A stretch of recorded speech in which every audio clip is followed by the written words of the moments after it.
Hoy existen 10 países que han desarrollado armas nucleares capaces de destruir el mundo. Algunos lo hicieron con alianzas forzadas, otros espiando y traicionando. Pero todo comienza con un país, un proyecto encubierto y una carrera contra el tiempo. En 1938, científicos alemanes descubrieron que un átomo podía dividirse, liberando una energía colosal a través de una reacción en cadena. Habían encontrado la fisión nuclear, un fenómeno que cambiaría el destino del planeta. Estaban jugando con fuego y pronto lo pagarían caro. Al año siguiente, Einstein, inquieto por el potencial destructivo de este hallazgo, envió una carta urgente al presidente Roosevelt. El mensaje era claro: si no actúan ahora, alguien más lo hará. El gobierno tomó nota, y mientras la Segunda Guerra Mundial arrasaba a Europa, Estados Unidos emprendió un proyecto secreto que consumiría el 1% de su PIB. Lo llamaron el Proyecto Manhattan, pero no lo hicieron solos. Científicos del Reino Unido y Canadá también participaron,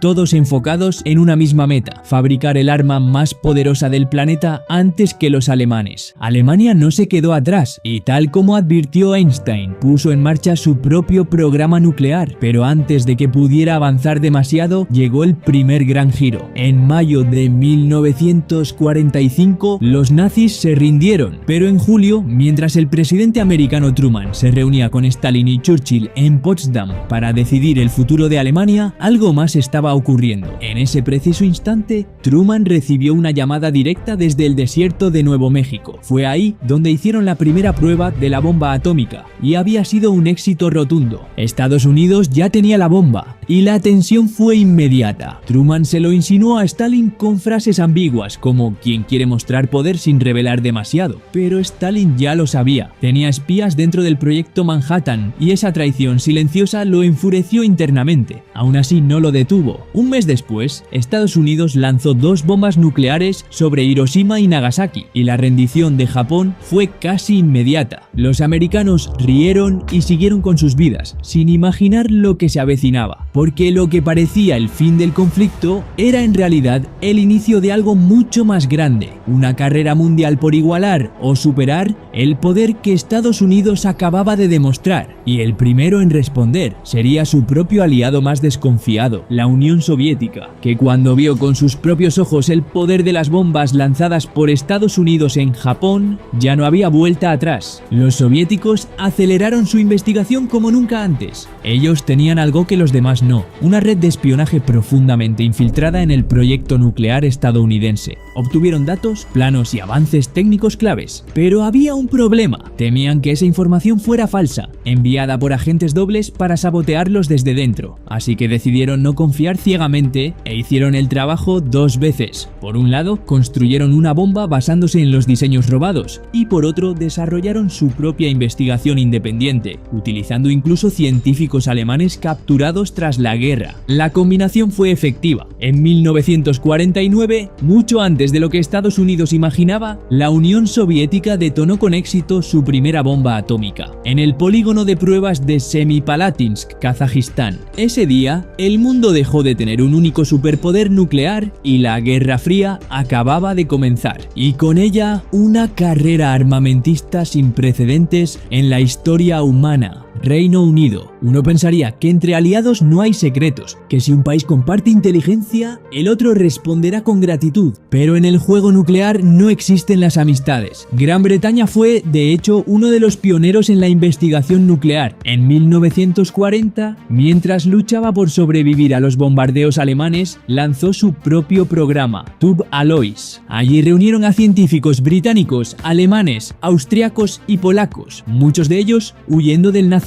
Pero ante la falta de recursos y la urgencia de la guerra, Reino Unido decidió entregar toda su investigación a Estados Unidos, fusionándola con el proyecto Manhattan bajo el llamado Acuerdo de Quebec. Ese acuerdo prometía que ambos países compartirían los descubrimientos finales, y más importante aún, que nunca usarían esas armas uno contra el otro. Pero cuando por fin desarrollaron la bomba en 1945, Estados Unidos rompió el trato sin aviso. No compartieron los resultados ni permitieron acceso a la tecnología, se quedaron con todo. Entonces Gran Bretaña, traicionada pero decidida, retomó su programa por cuenta propia, y tenía algo muy valioso de su lado: controlaban la mayor parte parte del uranio mundial. Gracias a eso y a que ya tenían gran parte del trabajo avanzado, lograron completar su primera prueba con éxito en 1952, conocida como Operación Huracán. La detonación se realizó en las Islas Montebello al norte de Australia. Con eso, Reino Unido se convirtió en el tercer país con armas nucleares del mundo, y también en el primero que había sido traicionado por su mejor aliado, pero no sería el último. Francia no quería quedarse atrás. Después de todo, ya había aportado científicos al mismísimo proyecto Manhattan,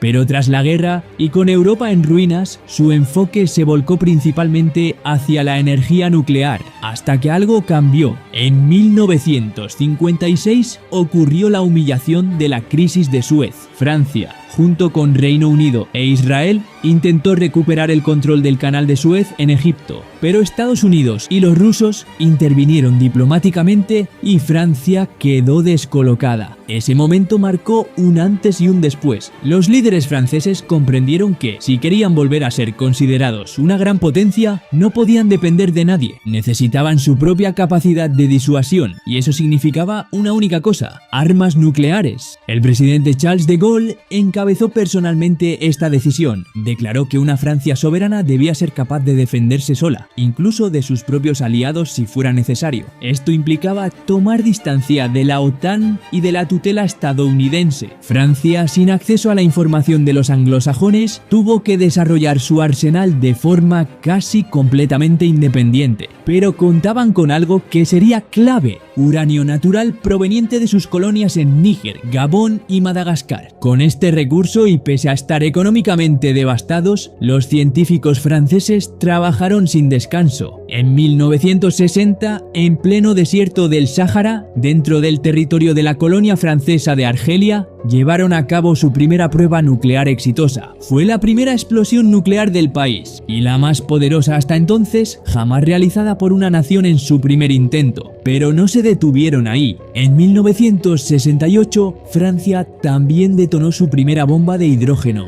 marcando su entrada total al selecto club de las superpotencias nucleares. Lo hicieron por su cuenta, sin depender de nadie, y por eso, desde entonces, su estrategia ha sido clara: independencia estratégica total. China, en un principio, era vista por la Unión Soviética como un aliado prometedor durante la Guerra Fría. Ambas naciones compartían ideología comunista y una desconfianza profunda hacia Occidente, así que al principio los soviéticos ofrecieron su ayuda generosamente. Durante los años 50, la Unión Soviética compartió con China materiales, conocimientos técnicos y asistencia en el desarrollo nuclear. Parecía que el gigante asiático estaba en camino de tener su propia bomba con el respaldo total de Moscú. Pero entonces algo se rompió. Cuando Nikita Khrushchev inició su proceso de desestalinización, el líder chino Mao Zedong lo vio como una traición ideológica. Consideraba que el nuevo rumbo soviético era demasiado blando con el capitalismo, una muestra de debilidad. La relación entre ambas potencias se deterioró rápidamente, y como represalia, Khrushchev ordenó la retirada inmediata de toda la ayuda soviética al programa nuclear chino. China se quedó sola, pero en lugar de rendirse, redobló la apuesta.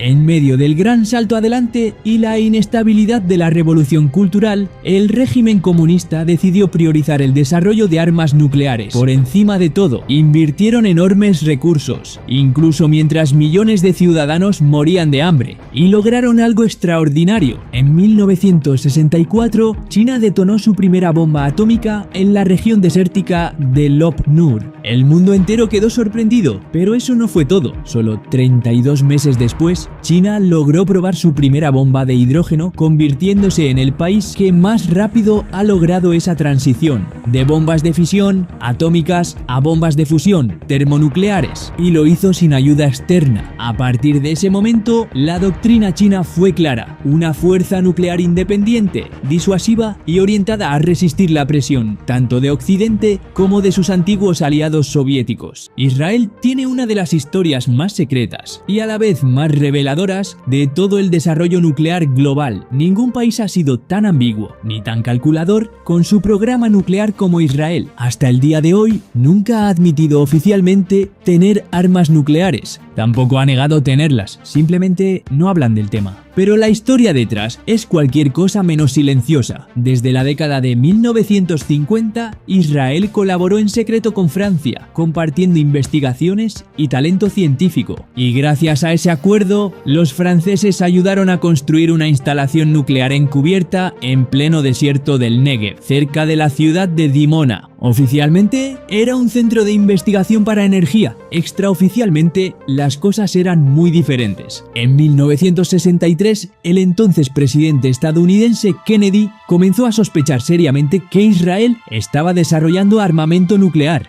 Exigió acceso total a la instalación para confirmar que su uso fuera exclusivamente pacífico, pero Israel no cedió. Durante años permitieron solo inspecciones preparadas cuidadosamente, guiadas por rutas falsas. Incluso escondieron túneles subterráneos donde las verdaderas operaciones se llevaban a cabo fuera de la vista de los inspectores. Internamente, el primer ministro israelí David Ben-Gurion estaba obsesionado con obtener la bomba. La veía como garantía absoluta de supervivencia para el país, rodeado de enemigos desde su nacimiento. Esto tensó las relaciones con Estados Unidos, y aunque Kennedy presionó fuertemente, su asesinato ese mismo año cambió todo. Su sucesor, Lyndon B. Johnson, adoptó una postura mucho más laxa, y el programa israelí continuó su curso sin mayores obstáculos. Se cree que Israel logró desarrollar armas nucleares alrededor de 1967, aunque no fue hasta el 86 que el mundo tuvo la primera gran confirmación, y no por medios diplomáticos. Ese año, un técnico israelí llamado Mordechai Vanunu, que había trabajado en la instalación de Dimona, huyó del país y filtró una enorme cantidad de documentos y fotografías a la prensa británica. Las pruebas eran irrefutables. Israel tenía un arsenal nuclear activo, y además se sospechaba que incluía armas termonucleares, no solo atómicas. Pero la historia no termina ahí. Vanunu fue engañado por una agente del Mossad que lo atrajo a Roma bajo la falsa promesa de una cita amorosa. Allí fue secuestrado, sedado y transportado clandestinamente de regreso a Israel. Lo juzgaron a puerta cerrada. Fue sentenciado a 18 años de prisión por espionaje y traición,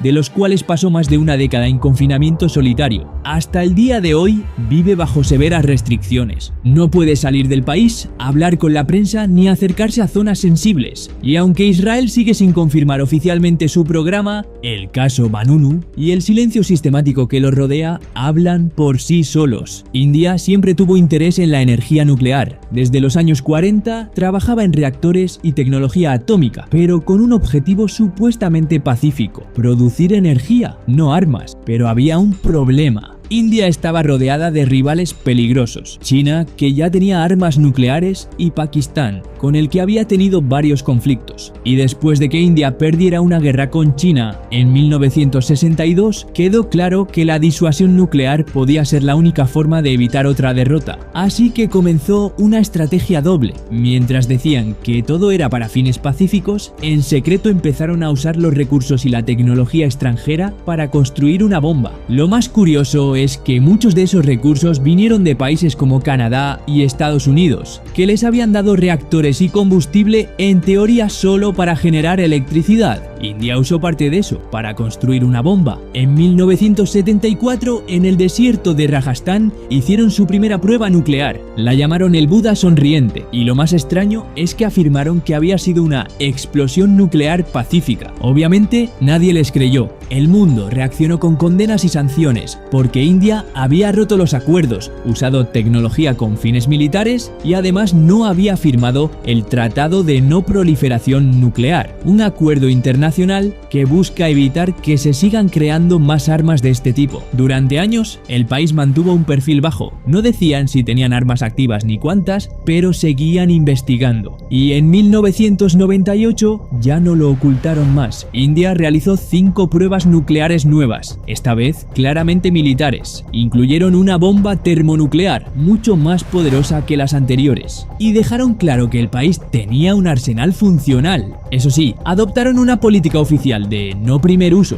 lo que significa que solo usarían sus armas si eran atacados primero. Pero esta decisión desató una reacción inmediata, porque su vecino, Pakistán, no iba a quedarse atrás. Perdió una guerra contra India que terminó con la independencia de Pakistán Oriental, hoy conocido como Bangladesh. El país quedó fracturado, derrotado y con una amenaza nuclear al otro lado de la frontera. Entonces, el primer ministro Zulfikar dijo una frase que marcaría el destino del país: si India construye la bomba, nosotros comeremos hierba o hojas, incluso pasaremos hambre, pero construiremos una propia. Y lo dijo en serio. Cuando India hizo su primera prueba nuclear en 1974, el gobierno pakistaní activó una operación secreta para alcanzarlos. No tenían los recursos ni la tecnología, pero tenían a Abdul Qadir Khan. Este científico trabajaba en una planta de enriquecimiento de uranio en Países Bajos, y mientras todos confiaban en él, Khan robó planos ultrasecretos sobre cómo fabricar centrífugas nucleares. Después volvió a Pakistán con toda esa información. Aquello fue el verdadero inicio del programa nuclear pakistaní. Pero no estaban solos. China, que también tenía tensiones con India, decidió ayudar a Pakistán. Les proporcionó materiales, asesoría y hasta planos de una bomba atómica. Fue una alianza estratégica. Armar a Pakistán significaba presionar a India desde dos frentes. Mientras tanto, Estados Unidos observaba, pero no intervenía. ¿Por qué? Porque necesitaban a Pakistán como aliado clave para luchar contra la invasión soviética en Afganistán. Así que, aunque sabían que estaban avanzando en su programa nuclear, Washington miró para otro lado. Finalmente, en 1998 todo estalló, literalmente. India realizó 5 pruebas nucleares ese año, incluyendo una bomba termonuclear. Y solo 3 semanas después, Pakistán respondió con 5 detonaciones propias en las montañas de Ras-Kho, convirtiéndose oficialmente en el 9º país con armas nucleares. Pero su enfoque fue diferente. Mientras India adoptó una política de no primer uso, Pakistán dejó claro que sí estaba dispuesto a usar sus bombas incluso si no era atacado primero. Ese detalle encendió las alarmas en todo el mundo. Y lo más inquietante es que, según declaraciones de oficiales indios, esta amenaza ha sido efectiva. India ha evitado represalias militares en varios conflictos por miedo a provocar un ataque nuclear de Pakistán. Pero aquí no termina la historia. En 2004, Abdul Qadir Khan, el mismo científico que robó los planos en Europa, confesó en televisión que había vendido tecnología nuclear a Corea del Norte, Irán y Libia, países que no forman parte del Tratado de No Proliferación. El mundo quedó atónito. Pakistán no solo había desarrollado su propia bomba, también se había convertido en exportador ilegal de secretos nucleares. Desde entonces, Khan fue colocado bajo arresto domiciliario, y aunque el gobierno negó haber estado involucrado en sus acciones, la mancha quedó para siempre.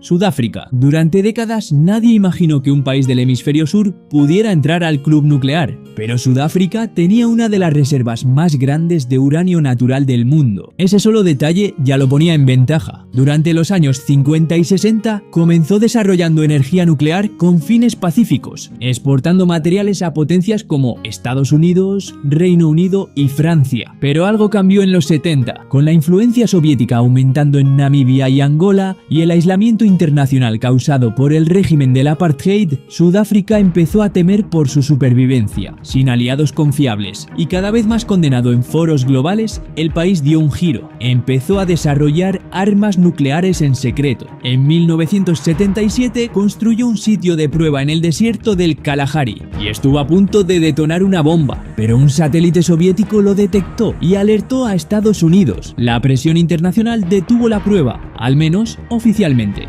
2 años más tarde, en 1979, un satélite estadounidense detectó un doble destello en una remota zona del Océano Índico, cerca de las Islas Príncipe Eduardo. Este evento, conocido como el Incidente Vela, sigue siendo un misterio, pero muchos expertos creen que fue una prueba nuclear conjunta entre Israel y Sudáfrica. Sudáfrica aportó el lugar y el silencio. Israel aportó la tecnología. Ambos ganaban. Para mediados de los años 80, Sudáfrica ya había construido 6 bombas nucleares similares en potencia a la lanzada sobre Hiroshima, y aunque jamás admitió tenerlas en ese momento, mantuvo una política deliberada de ambigüedad, confiando en que la simple sospecha de poseerlas sería suficiente para disuadir a cualquier enemigo. Pero entonces el mundo cambió. Con el fin de la Guerra Fría y la caída de la Unión Soviética, la principal amenaza comunista desapareció y además el apartheid estaba llegando a su fin. El gobierno blanco sabía que pronto sería reemplazado por una administración democrática. Y aquí ocurrió algo inédito. En lugar de transferir ese poder nuclear al nuevo gobierno, Sudáfrica tomó una decisión drástica: desmantelar todas sus armas nucleares antes del cambio de poder. Lo hicieron en secreto, destruyeron los diseños, sellaron el uranio enriquecido en una bóveda y lo ocultaron todo. Recién en los años 90, ya con el nuevo gobierno, el país admitió públicamente que había tenido armas nucleares y las había eliminado voluntariamente. Fue el único país en la historia que fabricó bombas atómicas y luego las destruyó por iniciativa propia. Aunque incluso después de eso, el peligro no desapareció del todo. En 2007, un grupo armado logró infiltrarse en la instalación donde se almacenaba ese uranio. Estuvieron a pocos metros de robar material suficiente para una bomba sucia antes de ser finalmente detenidos. Hoy, Sudáfrica es oficialmente libre de armas nucleares. Corea del Norte no siempre buscó armas nucleares. En los años 60, con ayuda de la Unión Soviética, empezó un programa para generar energía nuclear, no armamento. Pero con el tiempo, el régimen vio algo claro: tener una bomba atómica era la mejor forma de evitar ser atacado. Así que empezaron a trabajar en secreto para convertir ese programa pacífico en un proyecto militar. En 1994 abandonaron el Tratado de No Proliferación Nuclear, una señal directa de que querían fabricar armas. Y en 2006 hicieron su primera prueba nuclear subterránea. Aunque esa primera bomba fue débil y posiblemente falló parcialmente, dejaron en claro que ya habían cruzado la línea. Desde entonces, Corea del Norte ha realizado varias pruebas más, cada vez más potentes, y también ha desarrollado misiles de largo alcance. Algunos de estos misiles podrían, en teoría, llegar a Corea del Sur, Japón, Guam e incluso partes de Estados Unidos. El régimen dice que todo esto es para defenderse de una invasión extranjera, pero también ha usado estas armas como estrategia de presión internacional. Amenazan, prueban bombas y luego piden negociaciones o beneficios. Y aunque el país vive en aislamiento extremo y con una economía muy debilitada, su programa nuclear sigue activo y cada vez más avanzado. Hoy, las armas nucleares son la principal razón por la que ningún país se atreve a invadir Corea del Norte. Son su escudo y también la base de su poder.